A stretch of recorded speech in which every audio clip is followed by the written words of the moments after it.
Olá, sejam todos bem-vindos. Eu sou Samira Cardoso e esse é mais um episódio do Layer Talk. Esse podcast aqui que nasceu com a missão de trazer profissionais que geram impacto por onde eles passam, para que a gente possa compartilhar experiências, entender também um pouco mais sobre tendências, o que está acontecendo e, claro, a jornada dessas pessoas, desses profissionais que causam uma transformação por onde passam, né? Então, nas áreas de marketing, vendas, inovação, negócios. Certo, Lê? É isso aí.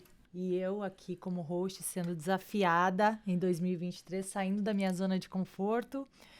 Mas queria lembrar que esse podcast é um projeto da Layer Up, um ecossistema digital de marketing, vendas, inovação e negócios. Eu sou a Letícia Previati, mais uma vez host de vocês nessa temporada. Vamos ver até onde isso vai. Vai longe, vai longe. Será? Vai. Vamos ver. E hoje estamos na presença de um convidado que é parceiro nosso já há bastante tempo. Ele é CEO, cofundador da Hamper, pai de 3 filhos, possui mais de 10 anos de atuação nas áreas de marketing, vendas e experiência incomparável de quem já atendeu centenas de clientes no segmento B2B. Esse cara é, assim, um fenômeno. E a gente está falando dele, Ricardo Correia, que foi nosso primeiro convidado no Layer Talks lá de 2018 para 2019. Primeiro episódio de 2019, legal. lá na... Que honra. A gente não vai falar a nossa idade. Obrigada por ter aceitado o convite, Ricardo, para esse podcast. É muito bom sempre contar com você. Você está sempre em todas, né? Boa, feliz de estar aqui. Espero fazer jus aí essa apresentação toda. E bom, o que a gente está fazendo aqui hoje, o tema não poderia ser diferente. A gente vai falar sobre a importância de integrar marketing, vendas para empresas B2B, como que a gente faz esse processo.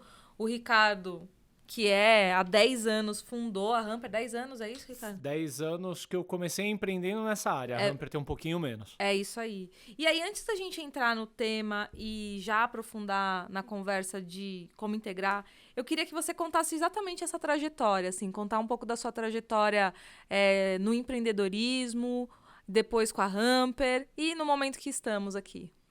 Bora lá.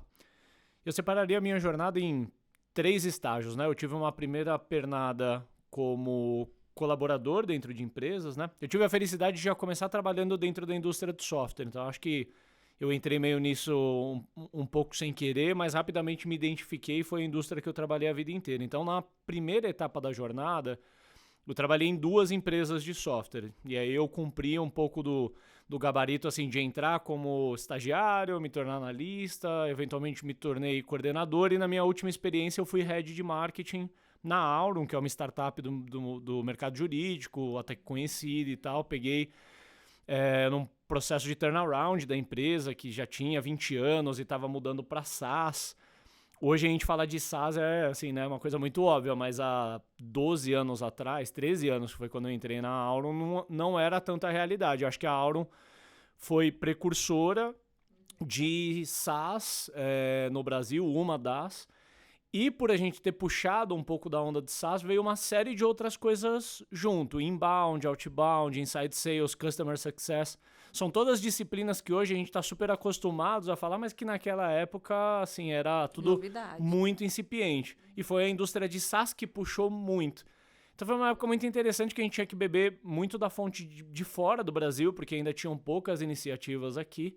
E para mim foi uma grande escola.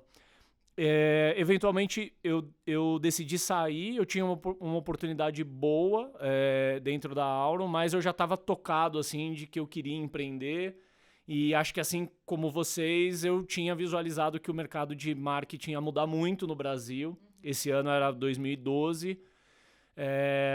Talvez na minha ingenuidade eu achava que eu já estava pronto para empreender e eu decidi empreender e criei a minha primeira empresa e aí eu entro na minha segunda etapa da minha jornada, que foi empreendendo, mas com serviço, basicamente vendendo o meu tempo. Criamos uma empresa chamada Saiteína, que existia para atender empresas de TI e de software de uma forma geral. Acho que 80% dos clientes da agência eram empresas de TI. E a gente acabou se especializando naquele momento no B2B, a gente ajudava os clientes principalmente com geração de leads, mas para alguns clientes mais especiais a gente entrava mais no processo comercial do cliente. E foi assim, uma grande escola, ou para usar um termo startupesa, que foi meio que o nosso Customer Development, assim, eu tinha um desejo muito grande de empreender com SaaS. Eu fui por serviço porque era o caminho que eu tinha para empreender. Era o que tava na mão ali. Era o que estava disponível para mim. Eu não tinha grana para investir em desenvolvimento de produto. Em 2012 não existia essa indústria estruturada de venture capital que existe hoje.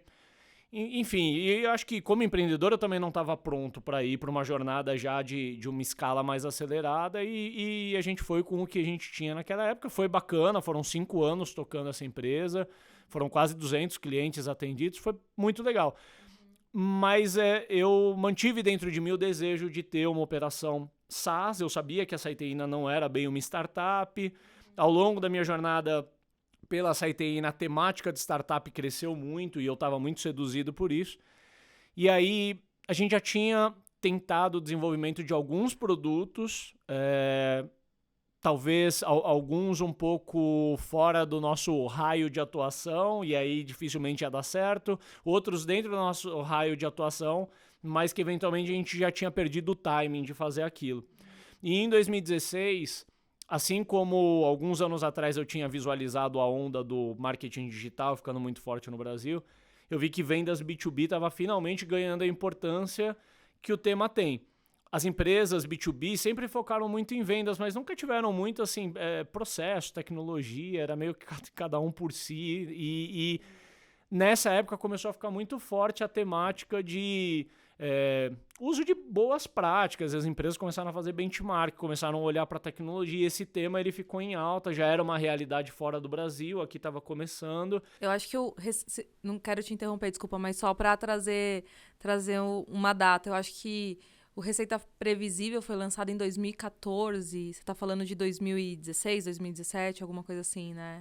Eu posso estar enganado aqui, eu acho que a versão em inglês, que é o Predictable Revenue, é de 2012 e ele veio para o Brasil mais ou menos em 2016, 2017. Então, de fato, acho que esse foi um componente muito importante da formação da nossa indústria, que foi a vinda do livro para cá, que não é uma verdade absoluta, mas que dá embasamento para muita coisa, que principalmente como um ponto de partida. Começou a dar as primeiras os frameworks, né? Os playbooks, na verdade, né? Das empresas para começar a virar essa chave. Perfeito. E acho que até termos que a gente usa amplamente, né? Tipo Sales Development, ou SDRs, ou Customer Success, segmentar o time comercial no lugar de você ter uma pessoa generalista prospectando, vendendo e fazendo pós, você começa a separar os times em competências diferentes, essas pessoas se especializam.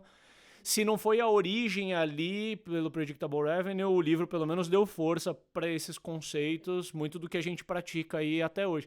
Então a gente pegou meio que esse epicentro da indústria.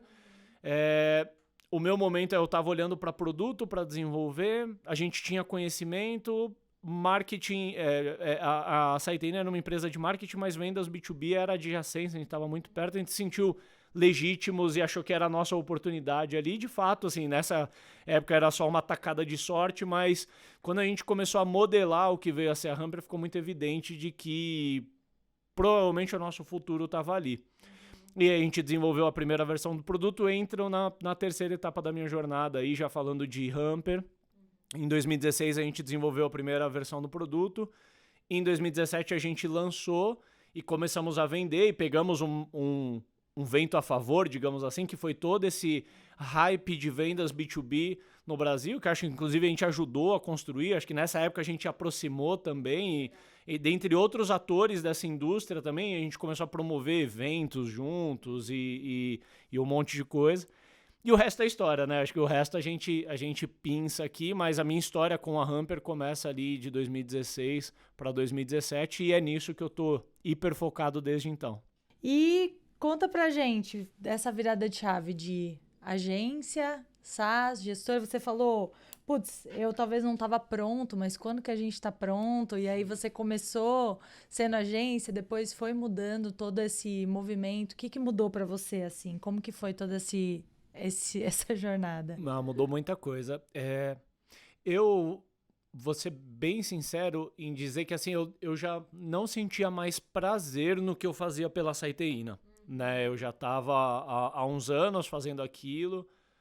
já estava bem desgastado e para mim estava bem evidente que não era aquilo que eu queria passar o resto da minha vida fazendo.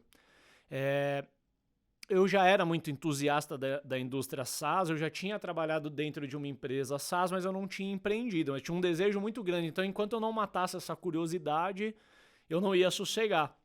E eu tinha um desejo tão grande que eu tentava administrar a Siteina como se fosse uma empresa SaaS, e acho que isso, por princípio, era até um erro, porque é difícil você encaixar uma empresa de serviço no gabarito de SaaS.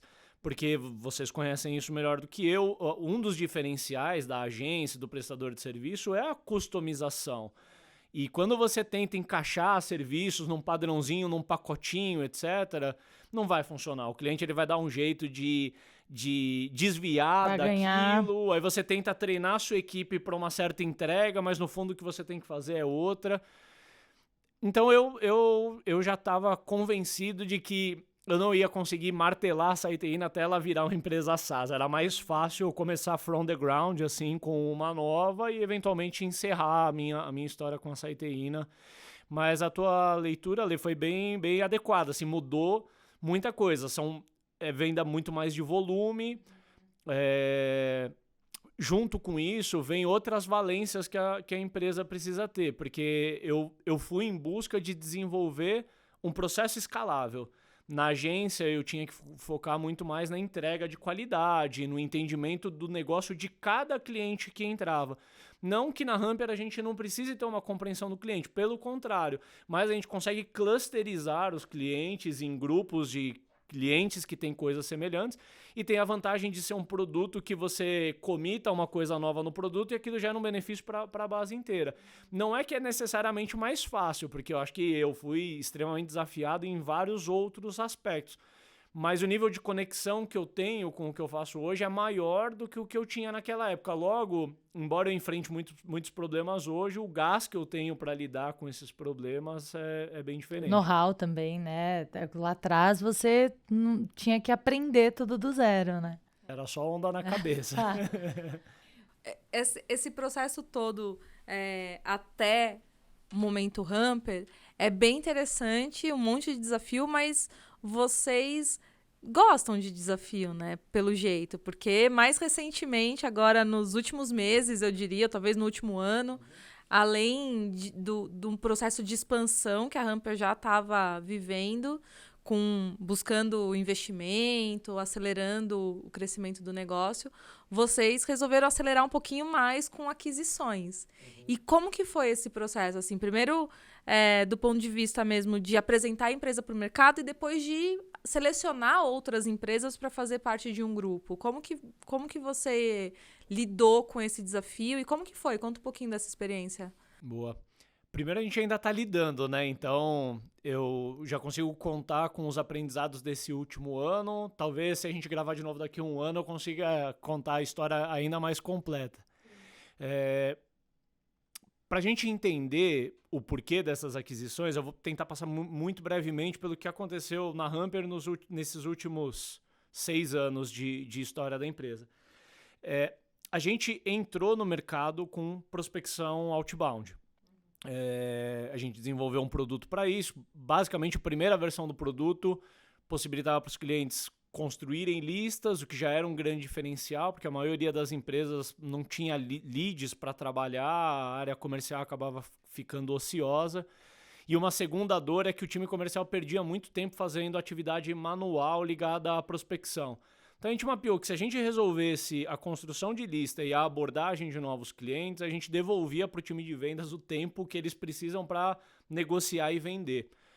E a gente encontrou uma curva de crescimento rápida nisso. Acho que a gente realmente acertou de que esse era um problema real da indústria e a maneira como a gente se propôs a resolver agradou uma boa parte dos clientes. A gente conseguiu crescer uma base de clientes relativamente rápido.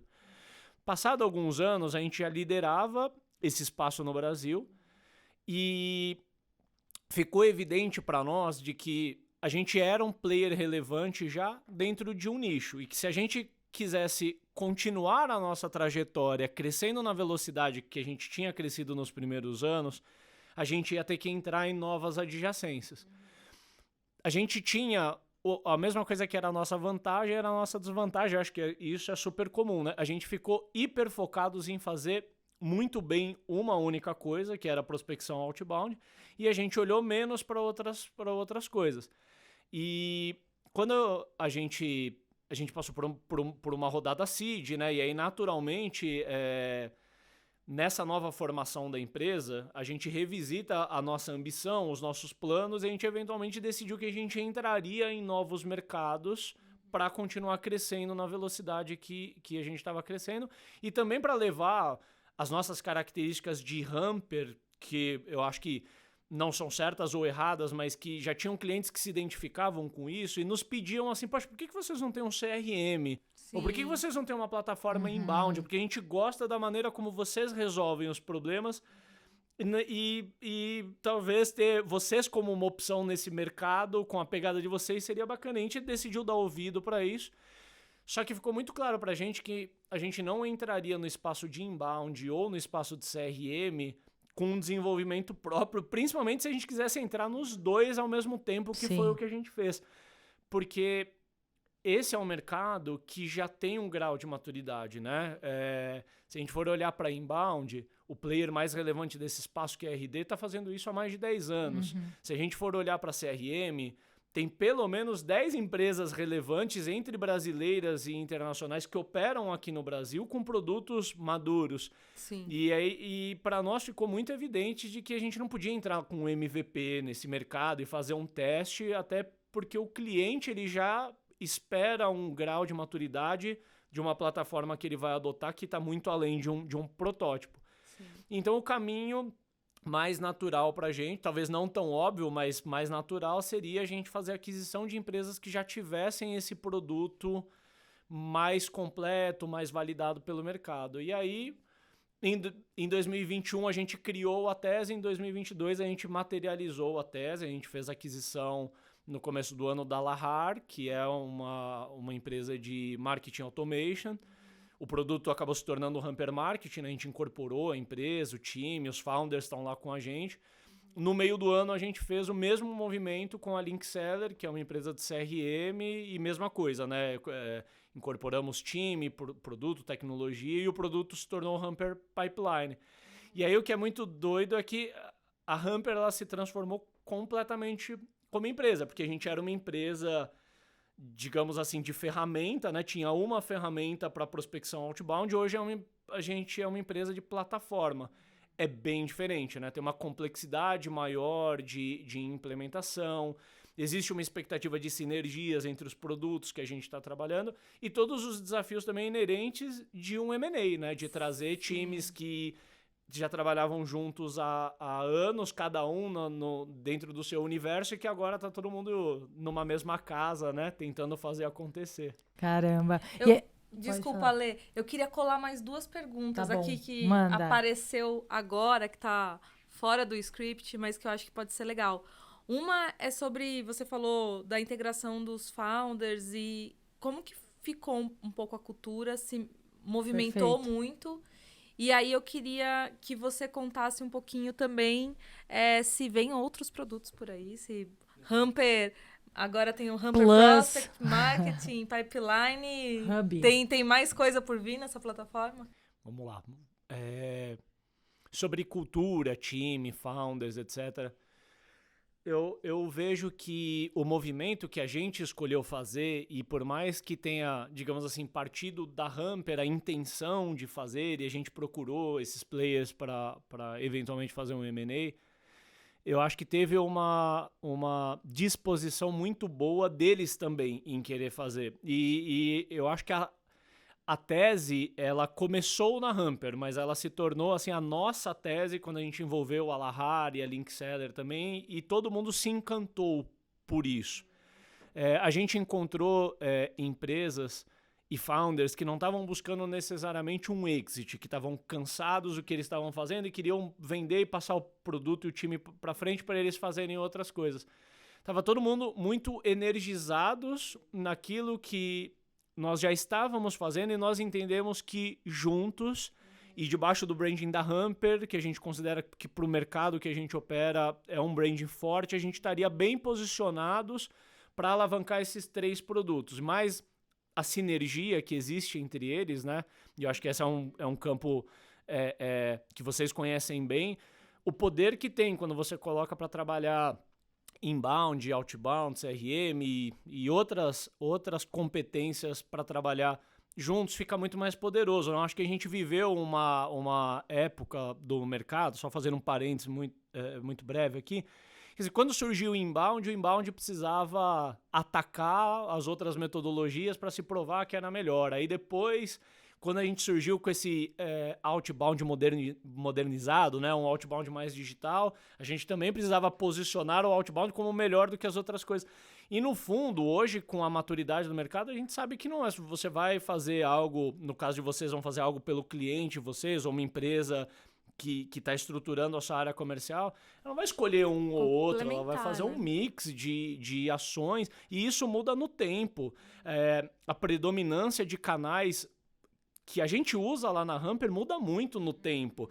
A galera perguntava muito para mim assim, mas a Humper é uma empresa de produto de outbound, então vocês só geram lead outbound para vocês? Imagina, tipo, a representação que outbound tem no tempo para a Humper muda, hora inbound predomina, a gente já fez muito evento, enfim, é um pouco de tudo dentro daquilo que faz sentido naquele momento.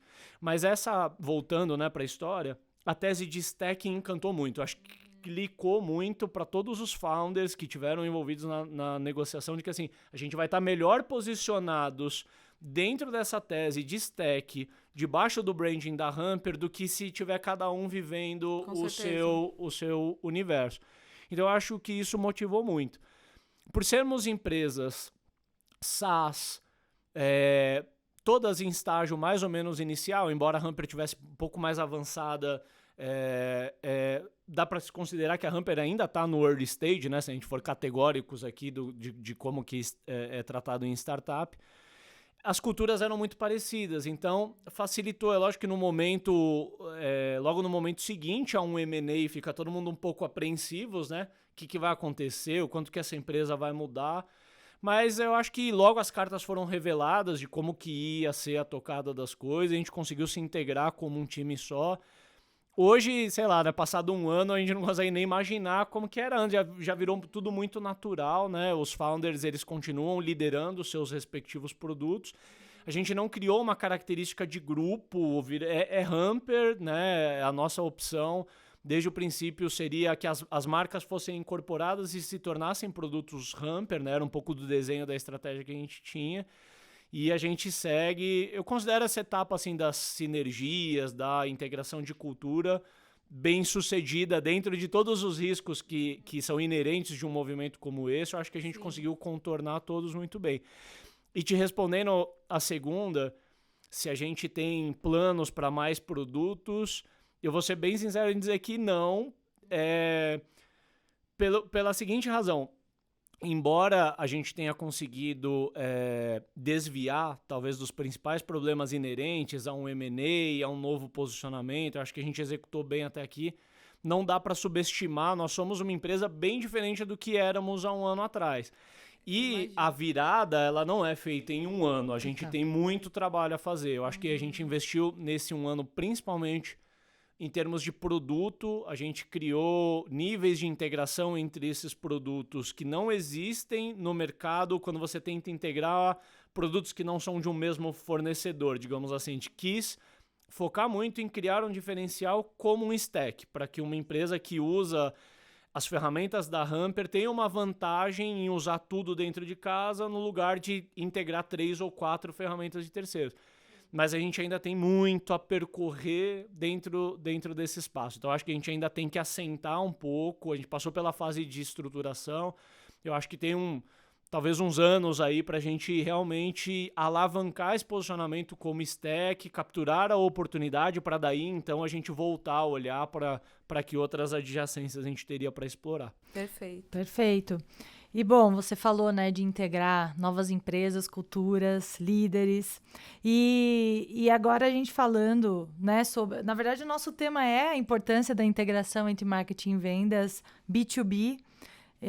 Conta pra gente um pouquinho como que funciona esse processo integrado. Ainda em 2023 a gente está tendo que falar do marketing e vendas integrado. Sim. Precisamos continuar falando desse assunto. Mas como que funciona o funil de produtos e a metodologia hoje para integrar o marketing e vendas? Legal. Eu acho que a gente ainda precisa falar sobre isso até hoje, porque talvez ainda não seja a realidade, né? Infelizmente, essas áreas, na maioria das empresas, ainda são silos, assim, né? Que não necessariamente tem uma colaboração, uma comunicação, muitas vezes é mais uma cultura de nós contra eles, assim, né? E isso se estende por toda a cadeia, né? Dá para falar vendas com customer success, vendas com marketing, customer success com produto ou com operações, né? Infelizmente tem sempre um certo grau de tensão envolvendo essas áreas. Eu gosto de acreditar, talvez seja uma visão um pouco romantizada da coisa, que o problema não está nas pessoas, né? Acaba tendo, parece que é pessoal, parece que pessoas de vendas não gostam de pessoas de marketing, alguma coisa assim. Mas eu acho que para estimular a colaboração, que é o que a gente quer alcançar, tem que existir processo por trás. Pode perceber nos problemas das empresas, onde falta processo, as pessoas elas colidem e quando elas colidem, elas acabam levando para o pessoal. Quando você coloca um processo para resolver, não é que automaticamente, não é simples assim, né? Mas quando você coloca o processo, quando dá problema, a culpa é do processo. Então você volta e revisita o processo, não parece que é pessoal. O processo, ele delimita ali o que um faz, o que o outro faz, e não fica nenhum espaço em branco. Sem processo, não foi feito. Quem não fez? Mas quem que tinha que fazer? Fica uma coisa meio solta mesmo, né? Perfeito. Em startups, empresas de forma geral, a gente gosta muito de valorizar a palavra autonomia, né? As pessoas adoram trabalhar com autonomia e tudo, mas o excesso de autonomia ou de liberdade de uma área pode implicar na outra área, né? E aí como que você cria os acordos entre as áreas para que marketing não saia fazendo tudo o que quiser da cabeça deles, porque tem que ter um alinhamento com vendas, porque marketing é uma área que presta um serviço para vendas, digamos assim como vendas não pode sair vendendo para todo mundo o que quiser, porque isso vai gerar uma implicação no processo seguinte, que normalmente é customer success. Então tem que existir uma convivência e eu percebo que ao longo do tempo os players que fornecem para essa indústria sem querer incentivaram, né, essa formação de silos, porque você tem uma ferramenta que ela é muito boa para o marketing e depois você tem uma outra ferramenta que é para vendas. E normalmente a ponta de integração que existe, ela não é suficiente para estimular uma colaboração.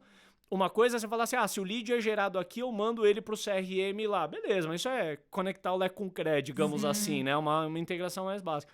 Mas para você promover colaboração e colocar esses times numa mesma página, eu acho que é um blend de processo com tecnologia e com cultura. Sim. A tecnologia ela tem que promover isso, porque senão é muito custoso. Na Hamper, por muito tempo, a gente não tinha o stack nosso até 1 ano atrás. E a gente usava um pouco da coxa de retalho. Era um produto na prospecção, um produto no marketing, outro para CRM. Meia dúzia de produtos que precisavam se integrar. E tinha uma galera por trás ali plugando cabos, né? Tentando gerar planilhas para a gente conseguir fazer uma reunião de liderança e tentar chegar numa conclusão de alguma coisa. Então, eu acho que a tecnologia ela existe para promover que esse processo seja fluido e aconteça. Mas eu acho que tem também um desafio cultural, que se ele não for superado, não adianta nada botar o software lá. Dentro da Hamper, aí falando da própria equipe, né? A gente sempre teve a intenção de resolver esse problema. A gente sabe que o curso natural, se a gente não fizer nada, é que essas áreas entrem em rota de colisão. Então a gente sempre teve a intenção de manter as coisas em harmonia, pacificadas e principalmente funcionando, porque isso é produtivo, né?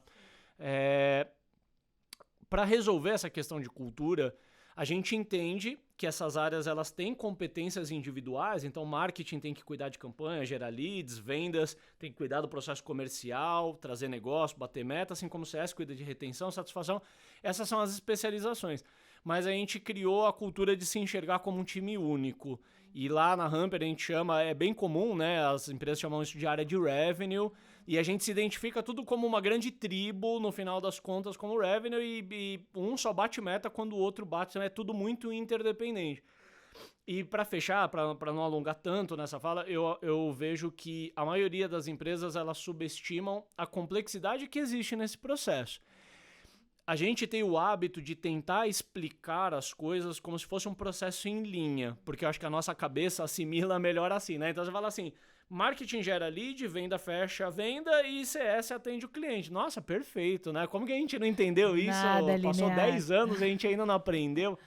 No fundo, é muito mais complexo que isso. É um toma lá da cá, né? O processo vai e vem, o lead não fecha, volta-se a atribuição de marketing e é nessa zona de complexidade que tem muita subjetividade que a galera desencontra. Eu acho que nunca dá para domar esse caos todo, mas tentando pôr um pouco mais de ordem, a coisa tende a caminhar um pouco melhor. É complexo.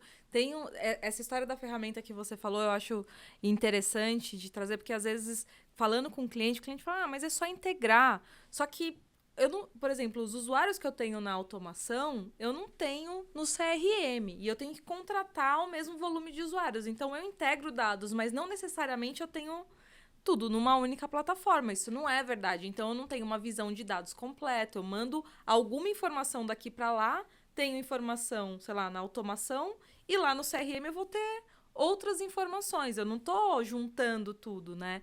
Então, essa visão de tecnologia, que eu acho que às vezes falta um pouco de repertório mesmo, de conhecimento para as áreas entenderem que não é só plugar e conectar e uma ferramenta mandar informação para outra. São os times trabalhando com as mesmas informações e tendo uma visão do que está acontecendo aqui e lá e trabalhando de uma forma um pouco mais integrada.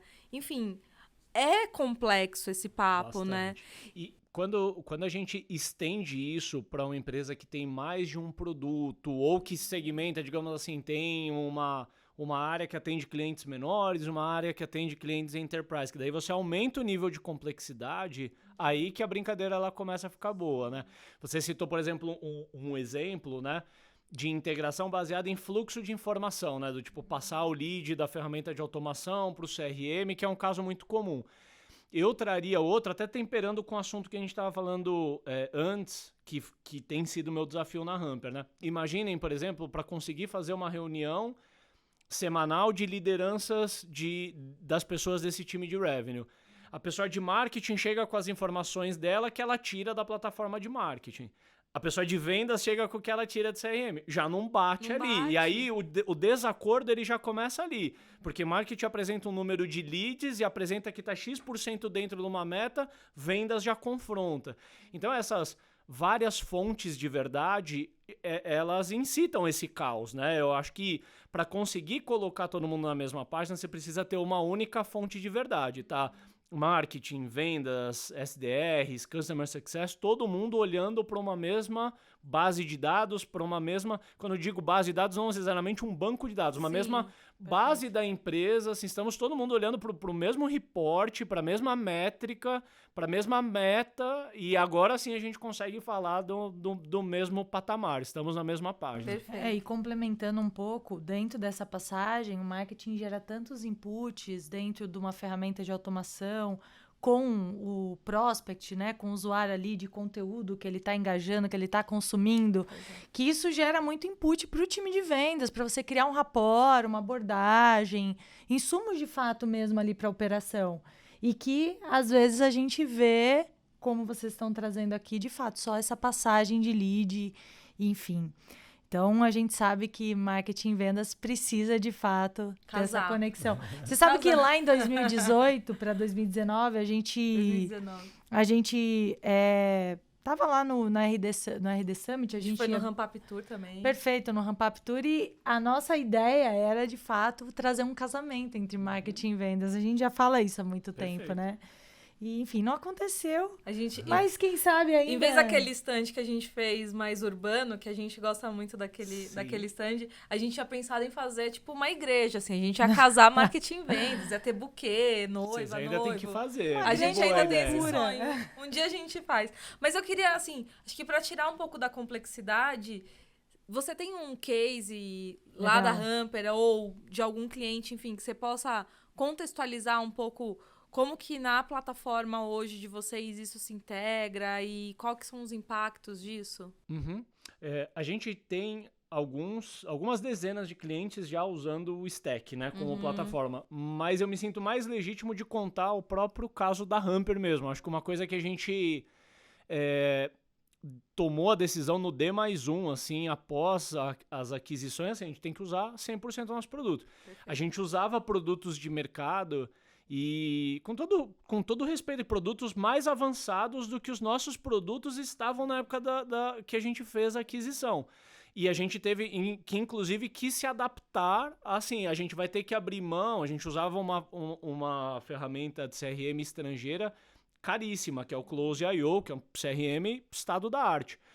E a gente teve que se adaptar para o nosso, que estava um pouco mais simples. Não é uma questão de melhor ou pior, mas tinha menos recursos. E a gente teve que se adaptar e a gente falou, a gente vai ter que viver, ou aquela história que em startups adoram falar de comer a própria comida de cachorro, né? A gente vai ter que comer a nossa própria comida de cachorro, até porque a gente quer ter o privilégio de ser laboratório da própria solução.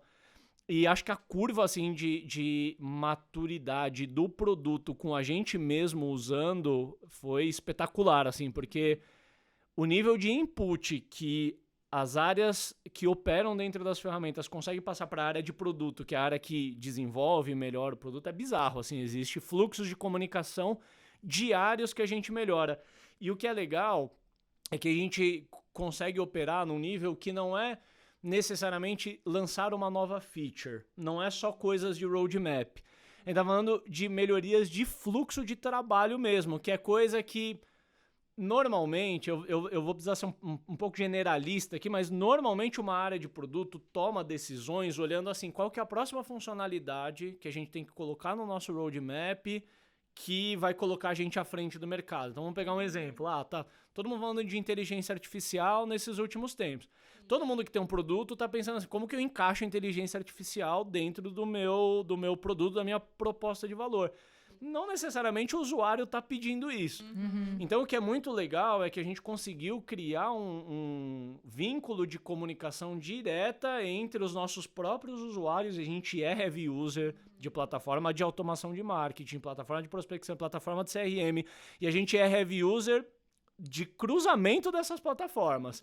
Não é apenas o marketing falando assim, eu preciso de um criador de landing page um pouquinho melhor. Isso passa também, mas é nessa integração falando assim, não adianta eu gerar o lead aqui se ele chega no CRM carecendo de um monte de informação e as informações de quantos leads a gente gerou não bate no CRM. Então, assim, para nós foi muito importante a gente mesmo adotar, porque os produtos eles não foram originalmente feitos para trabalharem uns com os outros. Mas o fato da gente ter adotado dentro da própria empresa e a gente tá um Slack, uma pessoa da outra, acelerou muito a curva de desenvolvimento. Hoje a gente colhe os benefícios e para mim a prova disso é quando a gente mescla com o problema anterior que eu comentei. A gente já tinha na Hamper, até um ano atrás, um time de marketing, um time de SDRs, um time de vendas e um time de Customer Success. Cada um com a sua liderança. Aí nós compramos 2 empresas. Cada uma trouxe suas lideranças também.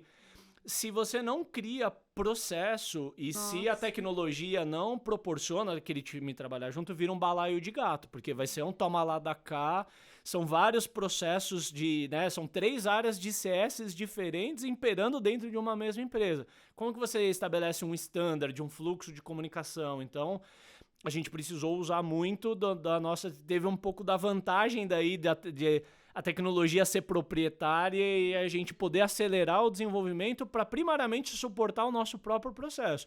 E hoje a gente consegue beneficiar o mercado, digamos assim, né? Levando isso em forma de proposta de valor para outras empresas. Muito bom. Cara sabe, gente. A gente só trouxe gente que sabe das coisas. E, cara, vou perguntar uma coisa um pouquinho... sem falar tanto de processo, talvez entre o processo aqui também, mas com tanta responsabilidade pessoal e profissional, uma empresa que está crescendo a todo vapor, como é que faz para administrar tudo isso? Risos. Risos. Manter a sanidade, a disciplina das agendas, com todos esses stakeholders, essa grande loucura. É meio doido, né? Eu posso dizer assim, a minha agenda, ela deu saltos de complexidade bem grandes nesses últimos tempos, né?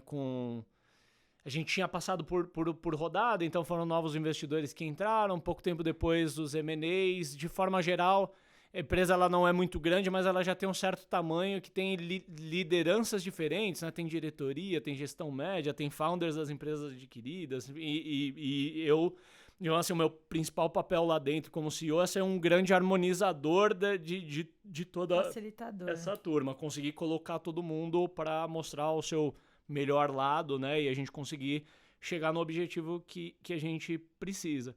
A gente estava até comentando antes de começar aqui, né? A gente se vê muito, né? Uns na rotina dos outros. E na minha mudança ou na evolução da minha agenda, eu comecei a entender que o meu tempo fora da empresa ele é tão importante quanto o meu tempo dentro da empresa. E eu só tinha um caminho se eu quisesse fazer isso tudo e conseguir chegar nos meus 40 anos, que seria começando a dar um pouco mais de atenção.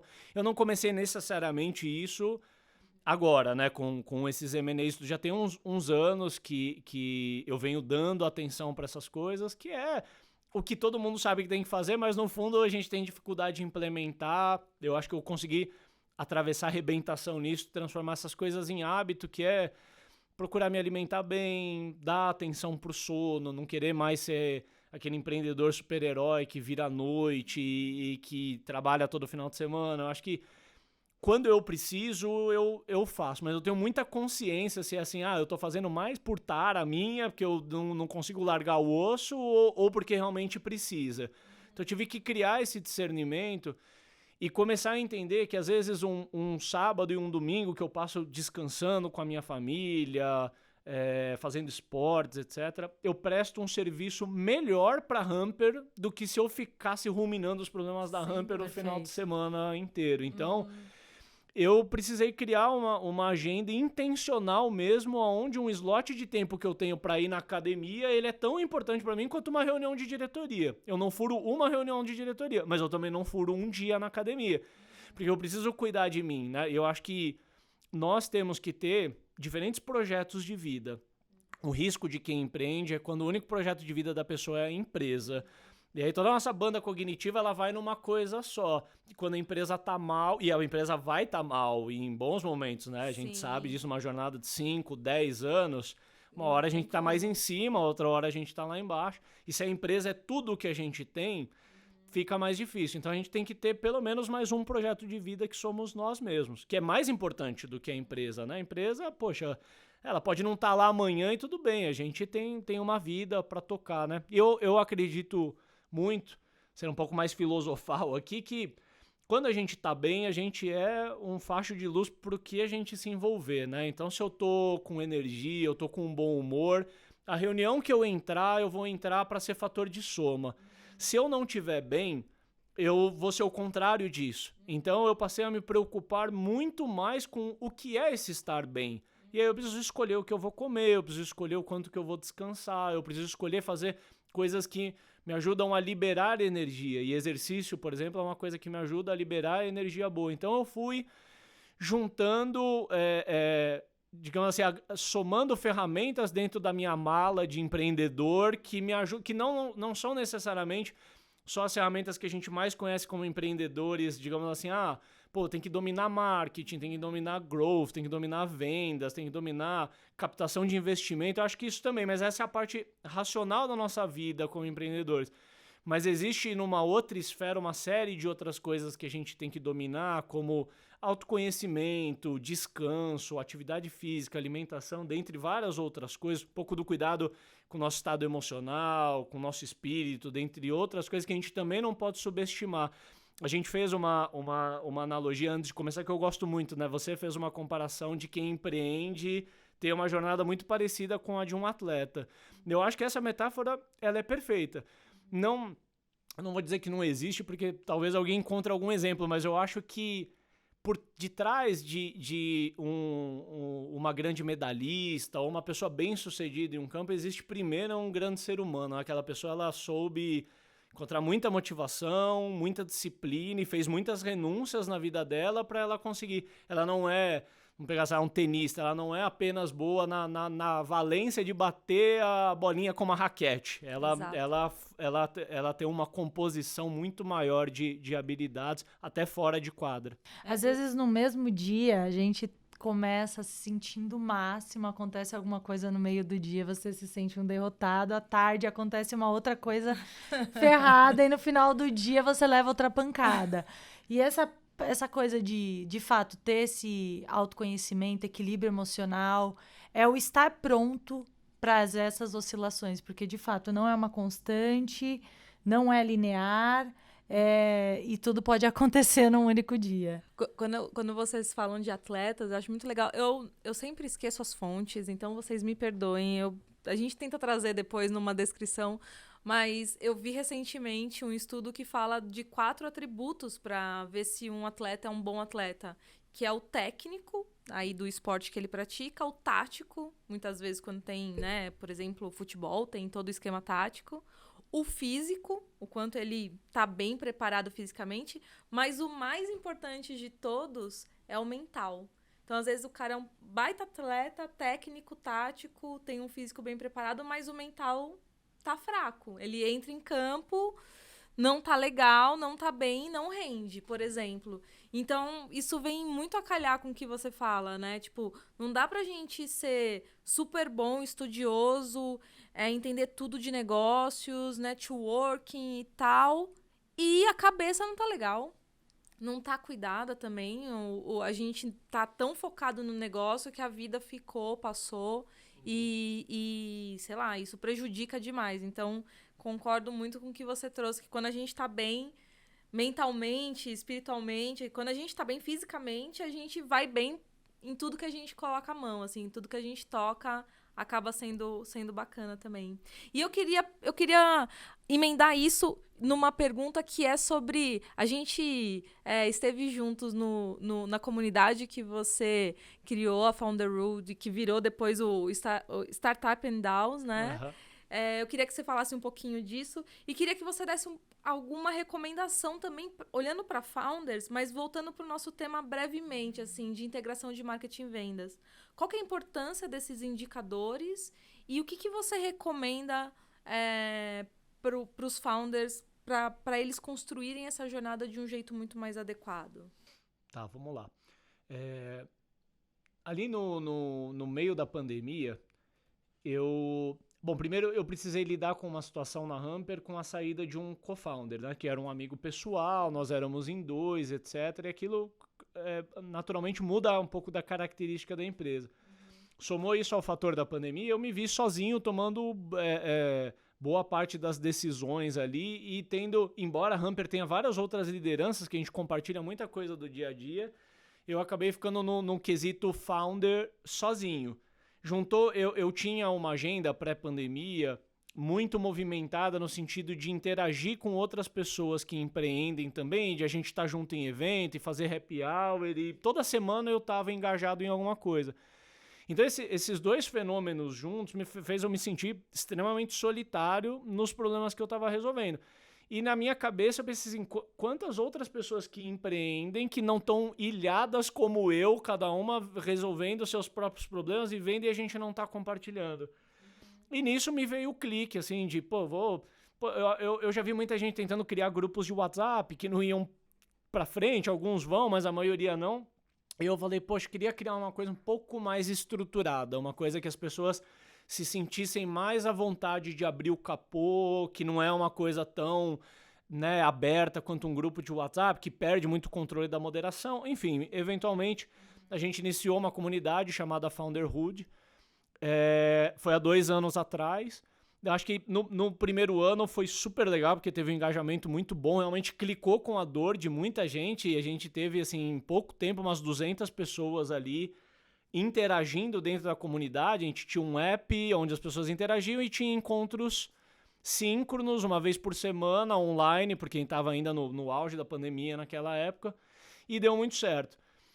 no meio dessa história vieram todos esses desafios da Humper, de M&A e tudo, e até pegando um pouco de carona no que a gente estava falando antes, né, de cuidar da nossa saúde, da nossa prioridade, eu vi que eu voltei a trabalhar demais e a não ter final de semana. Eu falei, poxa, eu vou ter que escolher alguns pratinhos para cair e acho que eu vou ter que tirar um pouco o pé da comunidade. Hoje, 2 anos depois, ela não existe mais, mas ela serviu, assim, acho que pro meu propósito na época e para as outras pessoas, vocês estiveram envolvidas também, ajudou naquela circunstância. Mas eu acho que um output da comunidade que sobreviveu foi a criação do podcast Startups and Downs. Então eu acabei entrando sem querer também nesse universo de podcasts. O podcast ele encaixou melhor dentro da minha rotina. A comunidade eu sentia que eu tinha que estar todo momento conectado. O podcast eu tenho o horário ali para me dedicar para ele, eu consegui encaixar na rotina.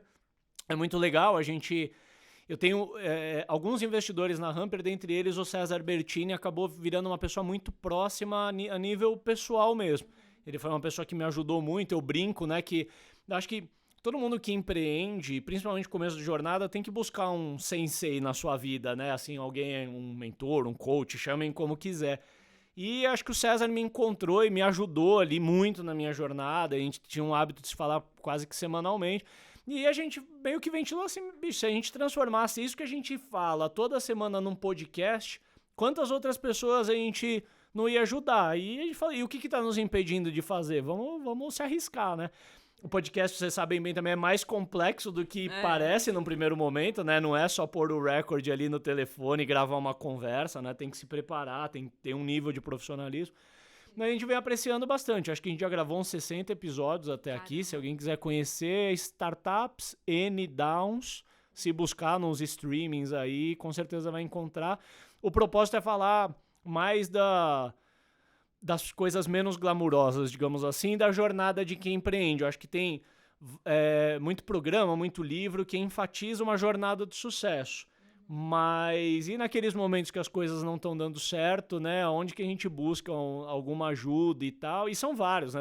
Problema societário, problema de caixa, problema de falta de performance, por aí vai. A gente procura abordar esses temas aí, trazendo a minha perspectiva como founder e a do César como investidor.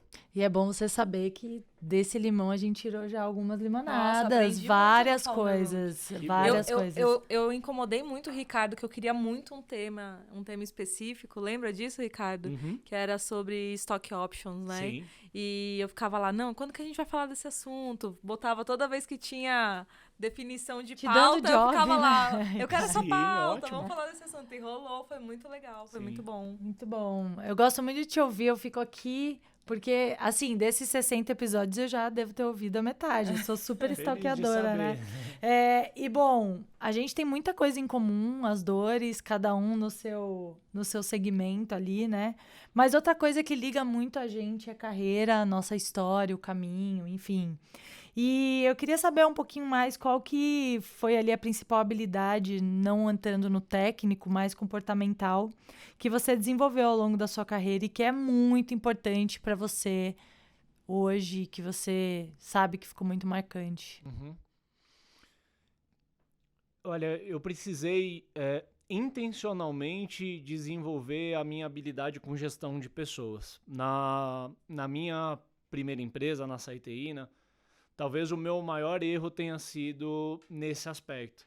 Eu era muito obstinado em querer fazer o que eu precisava fazer e eu entendia que isso me dava a licença poética para agir que nem um trator, né? Eu acho que eu não ultrapassei limites, lógico, no sentido de maltratar, mas eu olhava muito menos para desenvolver, eu subestimava a importância de desenvolver e alinhar as pessoas. Você olhava para o problema e você queria resolver o problema, não importava como. Eu passava por você, dava um jeito de eu mesmo resolver, o que acabava tirando a autonomia da equipe.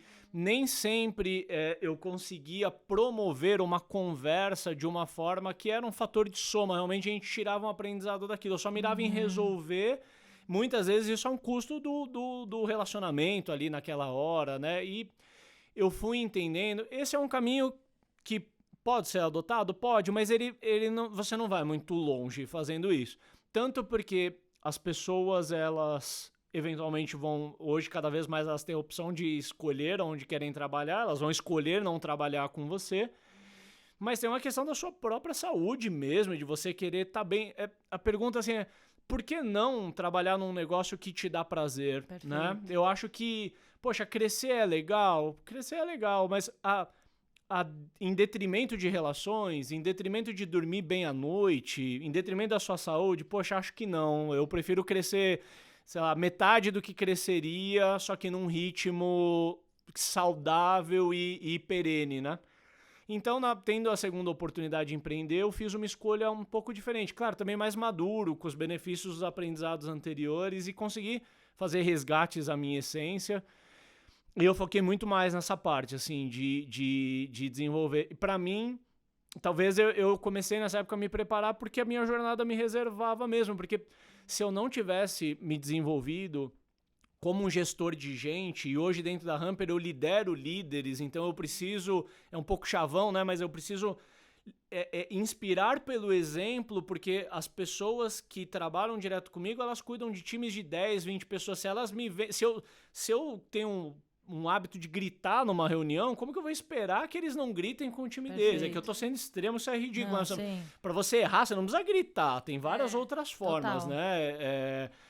Eu procuro fazer o melhor que eu posso para tentar harmonizar, para tentar ajudar as pessoas a entrarem em rotas de colisão, a terem uma compreensão melhor do todo. Então a pessoa me traz um problema, eu tento dar uma perspectiva diferente do problema e eu fui eventualmente desenvolvendo habilidades em cima disso, que eu acho que se eu não tivesse desenvolvido, eu não estaria bem agora com a complexidade e o nível de desafio que a Humper me impõe hoje. E o quanto as pessoas acabam te respeitando ainda mais por você ser esse tipo de líder, né?